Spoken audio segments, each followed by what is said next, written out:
and I, when we lived in Guelph, just as a little bit where I come from, so I went to Brock and I did a post-grad in ecosystem restoration. So it was all about, for me, was the environment, and I got disenfranchised with seeing what, when you start reading all the science, disenfranchised with where we're going as humanity and where we're going to end up. And if you read it, you kind of, it's very, like, had that really negative aspect, thoughts of that, doom and gloom, from zombie apocalypse kind of thing. And people laugh and they go, we're not going to be zombies. But, when you think about it, if you look around the world, and I'll get into it a little bit, but when people get hungry, it basically turns to that. It turns to civil war and Arab Spring and all the way through the Middle East, and then that's what you've seen happen. So you get kind of very negative about it, and that, what am I doing here, and that kind of thing. So I thought, well, I just developed this program I'm going to talk about really quickly first about the green legacy, as my way is that we've got to get more trees on the landscape and the benefits of trees on the landscape. But then when I started looking really at the science, and I'm like, oh my God, it's farming that's killing us. The fossil fuel stuff isn't good, but even the guy that used to be president of Greenpeace said it's not those things. Climate change really isn't that real. It's not real in regard to fossil fuels, but I'll get into that as well. So I wanted to, I have two little guys, a 10-year-old and a 7-year-old, and it's this whole idea of leaving something behind. Like, we have amazing way of life right now, very privileged, and especially in this area of the world, and that you would hope that your kids don't have to suffer the way the science says that may be happening. So doing what I can for that. So that's where I started to realize that maybe I can have a bigger impact. And I was in Guelph, I had my front lawn was all like fruit trees, and underneath because I grew a lot of native wildflowers and all the native plants, so I had all them incorporated with kale and all other different things that were food. So I developed this kind of ecosystem that was designated to feeding our family in our little postage stamp. And then, I thought I'd come up with this revolutionary idea of creating like this little food forest and everything. And then I looked up in permaculture, they already came up with that in the 70s. I'm like, oh, I'm only 30 years behind or more. So, but and then really started researching on a lot of these different aspects of it. So this is kind of what I found. And one of the things I said to my wife, I said, I want to tell everybody that, we're all hypocrites. And she goes, you shouldn't start by saying something like that. You're just going to offend everybody, and they're not going to really want to listen. But I said, the reason is because I come across sometimes as, preaching or idealistic or anything, whether it was my diet or this kind of stuff.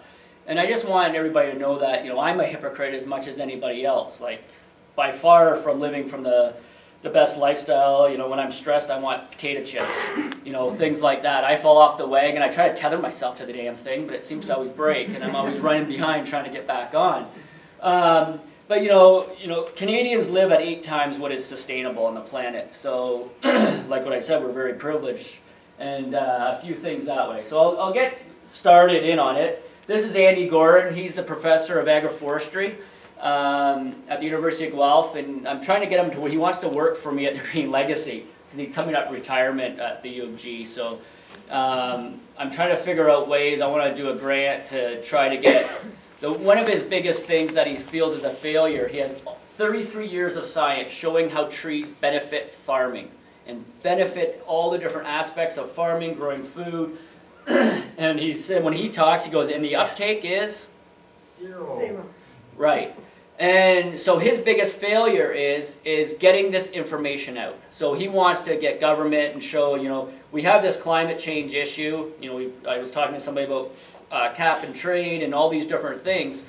And so hopefully we can start there. So I want to get demonstration sites and really start getting it, because humans are just lemmings. They just do what everybody else is doing. And if they all fall off the cliff, everybody will just keep falling off the cliff with them. So that's what happens with social animals. You get the leader and they just everybody else follows. So we got to start new leadership and that kind of thing. So hopefully, my idea is to get this, and I'm using a lot of models of all these other people that are successful, like the Mark Shepherds and people like that, to start developing it. So the Green Legacy, as you can see here, it's like 2,055,000 or something that go out this spring. 162,000. It started in 2004. The warden and the CAO at the time wanted to leave a legacy. 2004 was the 150th anniversary, so they decided to give out 150,000 trees. The GRCA, Grand River Conservation Authority, asked them, we want to give out 150,000. They go, that's not really possible. They were doing 200,000 trees at the time, so it was almost doubling their output. Excuse me. They just heard possible and said, let's do it. And I think that's where, if you hear a lot of things in your life, well, it's not really possible. I think pretty much anything's possible. It's just will. And how much willpower or will do you have? And interesting, because I listen to a lot of podcasts because I do a lot of driving. Listen to 3 hours worth on the way here or more. A sleep study showed that if you don't get your 8 hours of sleep, you have very low will the next day. And what I mean by that is they did diet studies, and people that slept under the 8 hours couldn't resist bad foods as much, like the potato chips and all that. But if you got a lot of sleep, you have much better will. And I thought, when you're tired, you're just like, I'll just have the coffee, just get the fix over with, and that kind of thing. But when you feel really good, it's much easier to resist negative things and negative stimuli. Anyway, that's just a quick aside. As you know, I go off in the weeds. I'm never out of the weeds. I'm always off somewhere figuring out things. So when I came, I did a lot of work in Toronto. If anybody's heard of the Rouge Park, it's the first urban national park now. I was 7 years there, working there, doing restoration. We do about 45 acres a year, from tree planting to wildflowers to shrubs to wetlands and everything in between. And then when I came to Guelph, I grew up in Woodstock, coming back this way. When I started on this program, I realized I used Jacques Cousteau's people protect what they love what they understand. And I take it backwards. If you give an understanding, educate them, then they'll love it, and if they love it, they'll protect it. So I find that government can't go, the 50 million trees, not that it's not a good thing, but if you tell a farmer, you're going to plant these trees on your land, get off my land. Nobody likes to be told what to do. With this, I try to develop it as from the grassroots up. Everything, and when one of the wardens, the Western wardens, Bloomberg flew this group for the Great Lakes to Paris, and DiCaprio and all these guys speaking, they said climate change will be solved from the grassroots. It'll start from the bottom up, and that's the only way to, Margaret Mead has her famous saying, never underestimate the few committed people to change the world. It's the only thing that ever has. I gotta take this thing out of my pocket, keep vibrating. I really thought of that. It's the education that has to, because with the Rouge, every time something came up, the Digasparis and Coghlan, these big developers would get $500,000 for secondary plans to get areas taken that were supposed to be in perpetuity, 99 years protected as green space. They'd try to get them taken out for development. And it was just the people fighting back. Politicians only respond to if they think they're going to lose votes or not get reelected. So we have to make that, bring back democracy rather than the lobbyists control it. The population can if we actually become educated and actually engage ourselves in it. So what I want to do is involve, it's kind of to get those memes in there, from K to 8, young kids, not that I give up on all you old farts, but a lot of times, it's hard to teach old dogs new tricks. And I was talking about somebody with, in regard to, farming and that rural mentality, and I said, well, in a city you have all these things to look after you. In the rural, you depend on your neighbors, and it's very conservative-minded. I learned with all my neighbors, when I cause all these problems, everybody knows about, what I've done lately. So it flows around that kind of thing very quickly. So trying to get this young people they're like sponges, and they just want the information. And one of the things we've lost in our education system is outdoor ed. When I was in Toronto, in the Rouge, I was at an outdoor ed center, and they were just closing one after another because it was grant-based, and we have no outdoor ed. And I'm like, we'd have in Scarborough, there would be one Caucasian student. These are all like first-generation Canadians. And they would say, "Are we in a forest now?" And then I'd ask them, a cattail, you know what that is? No idea, never seen it before. I'd ask them what kind of animals they thought. There's lions and and cobras in the forest there. I said, well, the zoo's right there. You can go over there and you'll find them. So then I really realized, I'm like, oh, geez, we're screwed.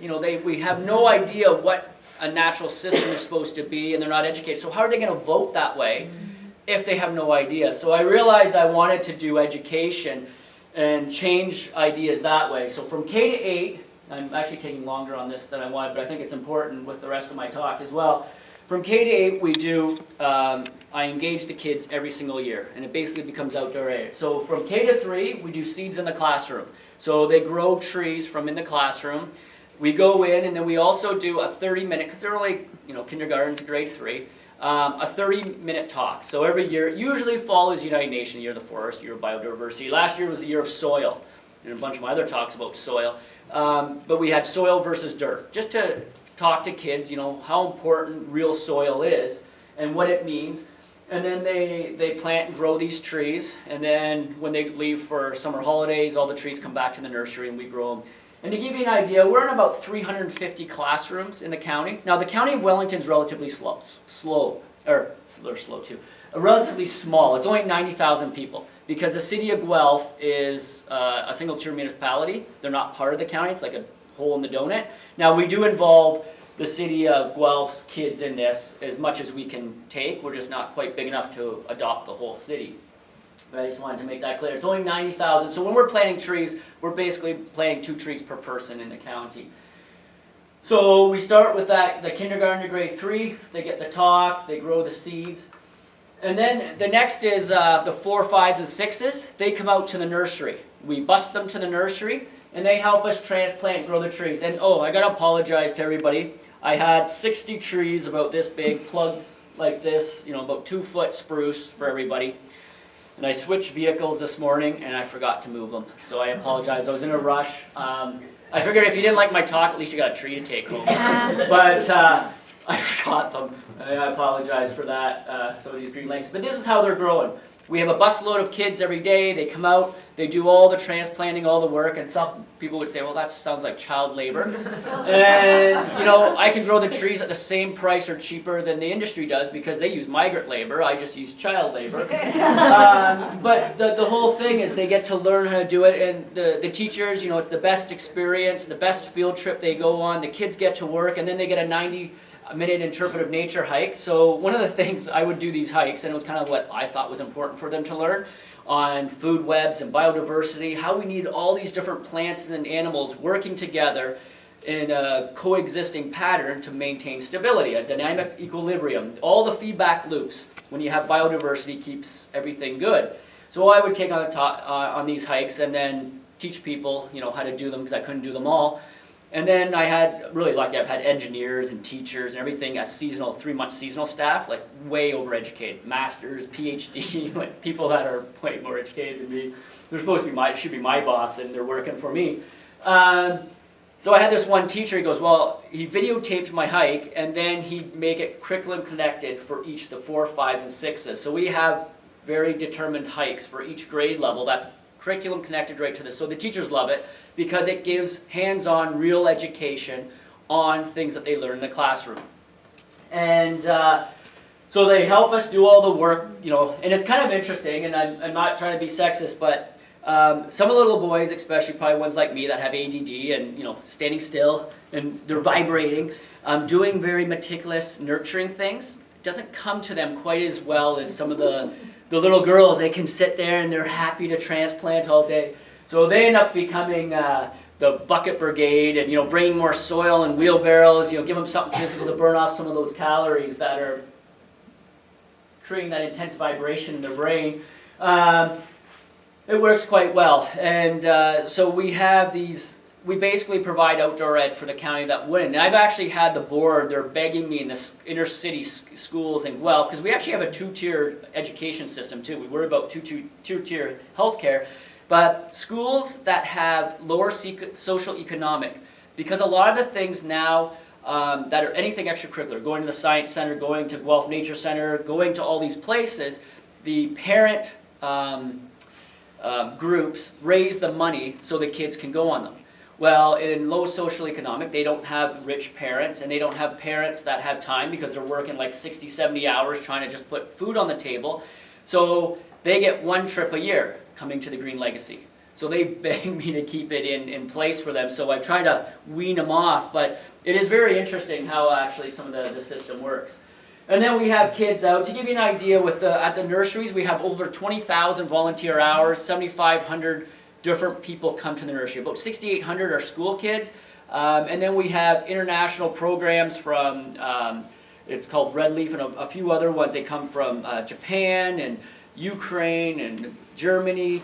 Germany and Japan's the most, and then there's France and Greece and all over Europe, and they come here as a French or English immersion, and they live in Guelph, and then we bring them. So we've had as many as 60 students, young people, come, giving about 3 weeks, 20, 30 hours a week, which is quite amazing. We've had Vanier Correctional Facility come, just phenomenal amounts of people coming. And to give you, and then the 7 and 8s, I take them out tree planting.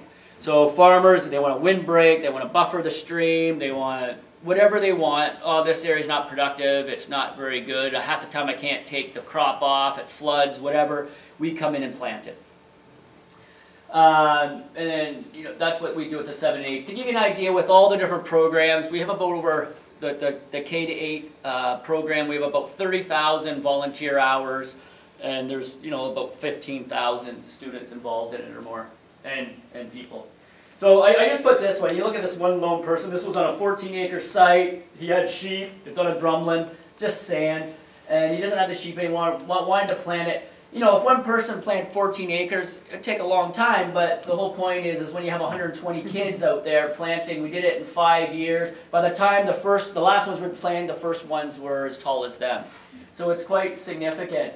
And then when we get 100% participation, we call it the Gold Schools. That's the Wardens planting. All the county staff are available to go out for the Wardens planting. This was in a park, so we grow potted stock as well, right up to 8, 10 foot, 12 foot trees. I'll try to be faster. Isn't that the definition of insanity? Trying to do the same thing over and over and expect a different result. And I see that with farming, or our whole society is just like, okay, well, we better put more police on the street. That'll get rid of crime. We never look at the social economic, the actual causal factors. It's like heart disease. Oh, take some Lipitor. That'll fix you up. It's not about how we live a healthy lifestyle. So to give you an idea, Environment Canada says we should have at least 30%. Most biologists, once you go under 40%, diversity and things like that become a problem. County Wellington is about 17%. One of our townships, Mapleton, is 10%. In some areas there are 3 to 4%. And Mapleton has the most pigs and cows per acre in Canada.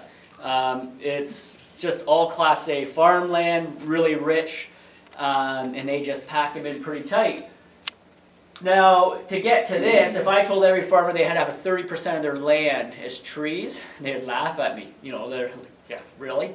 So not all the trees, it's not going to be an equal balance, but one of the things we try to show, the Norfolk, why we have tree nurseries originally was this happened in all southern Ontario. This isn't snow. These are old photos. This is sand. This is what happens when you cut trees down. It turns into blow sand. So this is all Norfolk County. Normandy, Prince Edward County, everything just blew away. And then we got 6 tree nurseries in the early 1900s. Zavitz, some of the early guys from University of Guelph. We started intensively planting all the trees to try to keep our soil held back, which Harrison, in his infinite wisdom, privatized all the nurseries. So to give you an idea, in the 70s and 80s, in the county of Wellington, it was always like 350,000 to about 800,000 trees went into the county every year. Just farmers getting 10-cent seedlings from St. William's, and they'd go and plant them. When they were privatized, the trees went up over $1, and he sold it to one of his buddies, and then his buddy stripped it, and then it went into receivership, and somebody else got it. But we used to grow 25 to 30 million trees in Ontario at these nurseries, and they would go into Ontario. When they were privatized, it went from 25 to 30 to 2 million. So that was why the Green Legacy started, because it was the county's reaction to not having a tree supply and subsidized trees.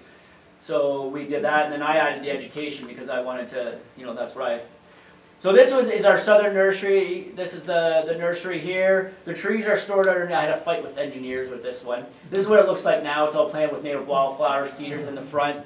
You can just barely see the doors because this is the east side, so not even the sun hitting that. But once you go under 4 feet of ground, the temperature is always about 4 degrees Celsius. To keep a tree dormant, you got to store it between 2 and 4 degrees.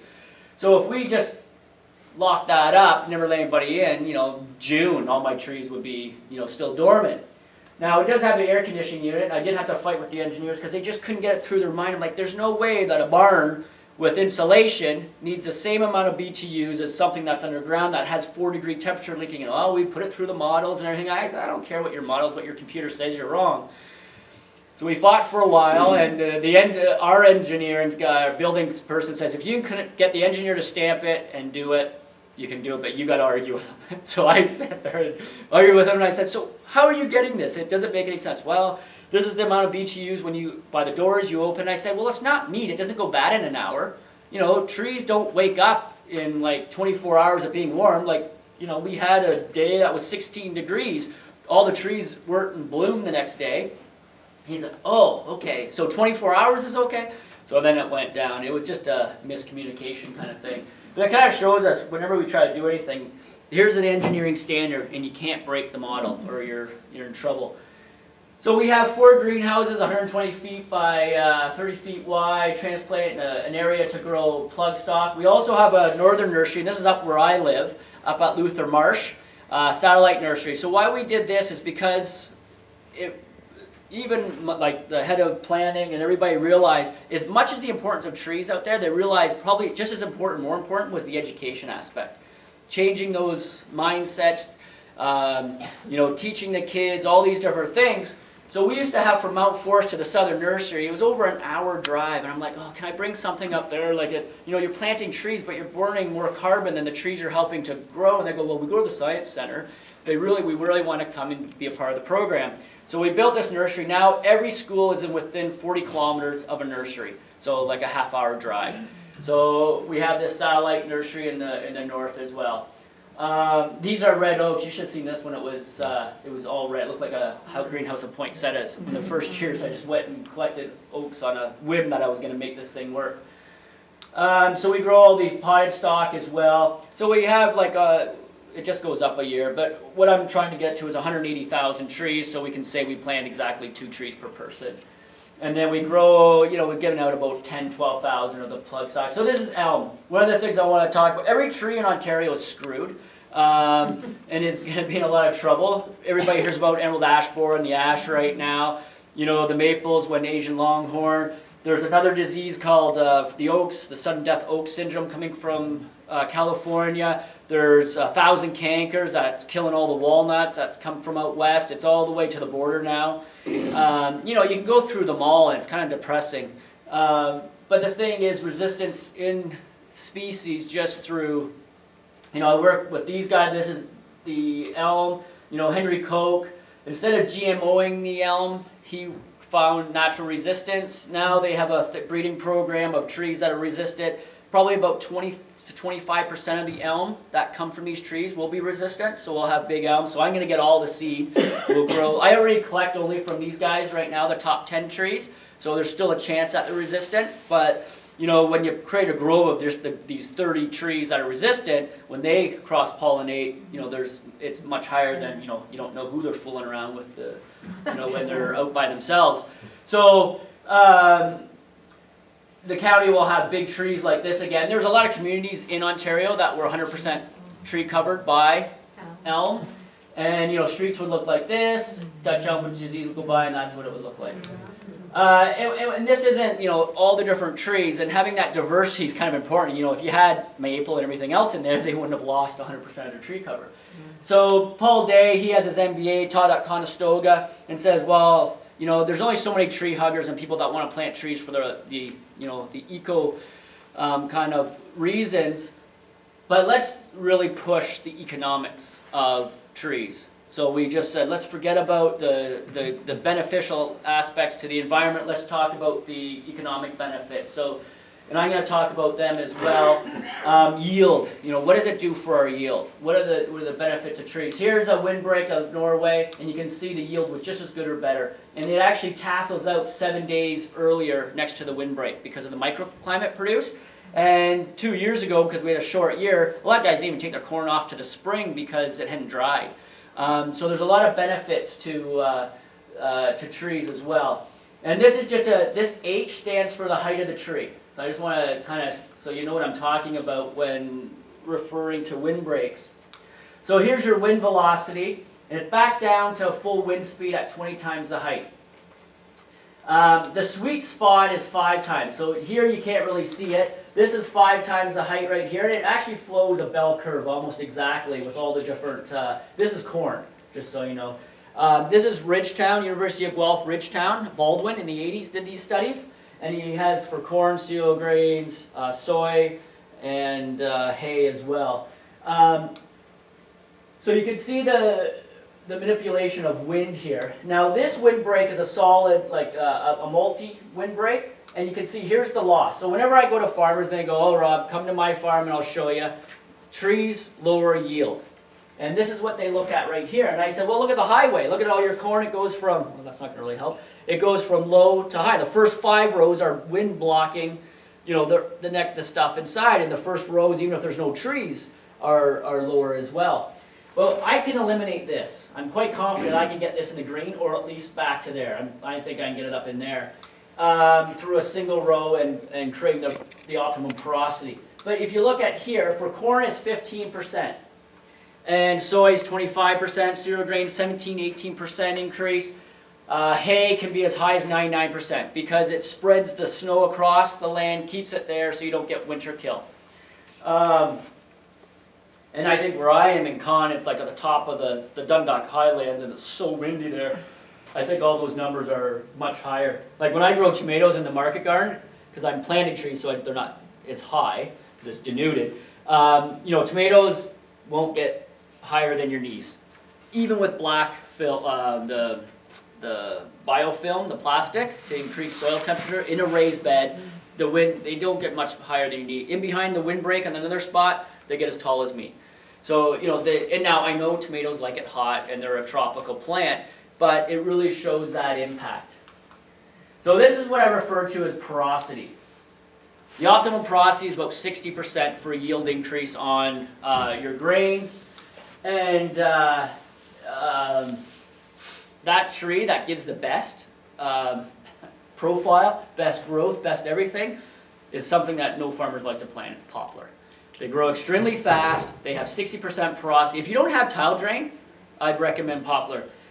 If you have a tile drain, keep it at least 15 feet away because poplar, silver maple, cedar will, they like tile drains. If your tile drain is working right, 99% of trees will never go in because it drains, it air root prunes. And if you look at the nursery, I always raise on 1 gallon pots, I raise all the trays. So when the roots come out the bottom, it air root prunes and then it fills them up thicker.